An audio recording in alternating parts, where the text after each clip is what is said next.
Xin chào các chiến hữu. Ở đây có một hũ rượu của bà cố nội tôi để lại, được ngâm từ rượu cồn của bà Bảy mà 12.000 một lít, uống vô là cháy ruột cháy gan. Ở đây đều là các cao thủ võ lâm nhậu không biết xỉn đô bất tử.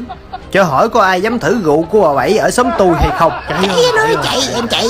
Em ba đời uống rượu nhưng mà nghe từ bà Bảy em cũng chạy. Hiệu bông vía thì đứng ở đây. Tất cả đứng lại. Còn dân An Giang ở đây. Dạ kính thưa ông Tư, tất cả vùng miền Bắc Nam Trung có một tỉnh miền Tây nhậu dữ nhất, đó chính là dân An Giang. An Giang sao? An Giang hả? Tất cả các vùng miền về An Giang chơi đều ói ỉa đi về.